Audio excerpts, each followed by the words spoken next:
వస్తున్నా స్వామి. చోడవరం ఒక అద్భుతమైన నియోజకవర్గం.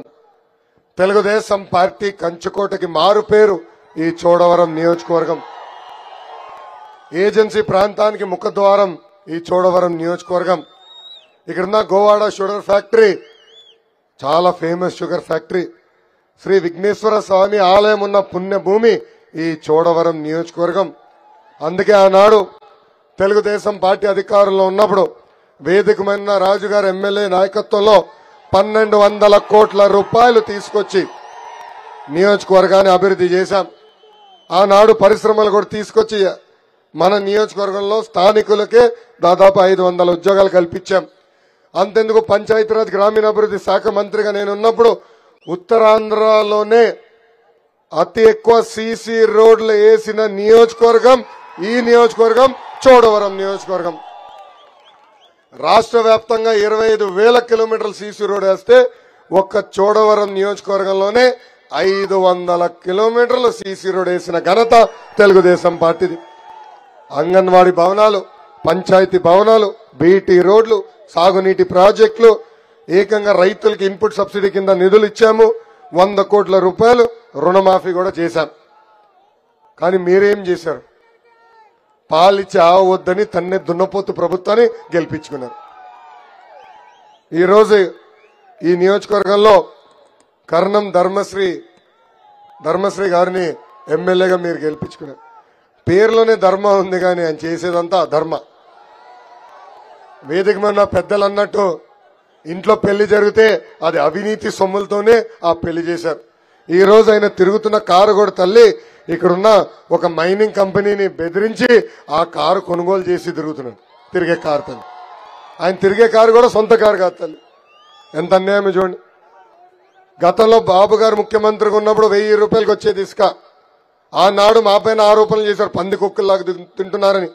ఇప్పుడు అదే ఇసుక 5,000 రూపాయలు అయిందల్లి. ఇక్కడున్న స్థానిక ఎమ్మెల్యే, అమరావతిలో ఉన్న ముఖ్యమంత్రి ఈ రోజు డబ్బులు దొబ్బుతున్నారు తల్లి. ఆ 4,000 రూపాయలు ఎమ్మెల్యే గారు వాటా, మంత్రి గారు వాటా, ముఖ్యమంత్రి గారు వాటా. అంతేకాదు ఈ రోజు ఇక్కడ పోస్టింగ్ వేయాలన్నా కూడా ఎమ్మెల్యే గారు డబ్బులు ఇవ్వాలా. ఇంకా ఏకంగా సొంత కార్యకర్తలకు ఇచ్చే పోస్టులు కూడా ఈ రోజు అమ్మేసుకున్నాడు ఇక్కడున్న ఎమ్మెల్యే.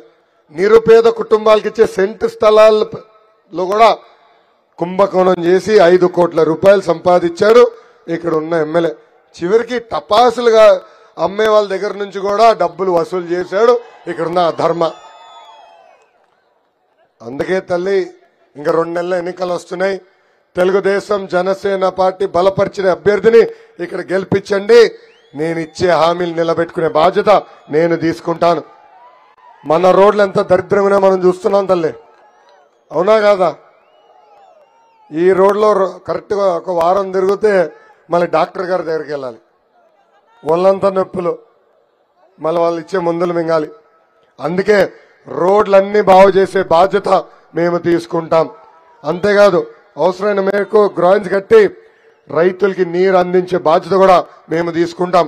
పెద్దలు అన్నట్టు పెద్దలు అడిగారు ఒక విషయం. పవన్ కళ్యాణ్ గారు చెరుకు రైతులకి అదనంగా డబ్బులు అందిస్తానని ఆనాడు ఆయన హామీ ఇచ్చారు. పవన్ అన్న హామీ ఇస్తే అది తెలుగుదేశం జనసేన పార్టీ కలిసి ఇచ్చిన హామీ. ఆయన ఇచ్చిన హామీకి ఆయన హామీ ఇచ్చిన తర్వాత నేను దానిపైన స్పందిస్తాం కూడా కరెక్ట్ కాదు. ఎందుకంటే పవన్ అన్న హామీ ఇస్తే ఆ హామీ తప్పనిసరిగా ఇరు పార్టీల ప్రభుత్వం నిలబెట్టుకుంటుంది. గోవాడ షుగర్ ఫ్యాక్టరీని కాపాడే బాధ్యత మేము తీసుకుంటాం. అవసరమైతే 100 కోట్ల రూపాయలు రాష్ట్ర బడ్జెట్ నుంచి కేటాయించి ఎథనాల్ ఫ్యాక్టరీ ఏర్పాటు చేసి ఆ షుగర్ ఫ్యాక్టరీని కాపాడే బాధ్యత మేము తీసుకుంటాం. ఉత్తరాంధ్ర జీవన్ నాడి సుజలా సర్వంత్రి ప్రాజెక్ట్, ఆ ప్రాజెక్ట్ ద్వారా ప్రతి ఎకరానికి సాగునీరు అందించడానికి ఆనాడు శంకుస్థాపన చేశాం, పనులు ప్రారంభించాం. ఈ ప్రభుత్వ అధికారులకు వచ్చిన ఆ పనులను ఆపేసింది.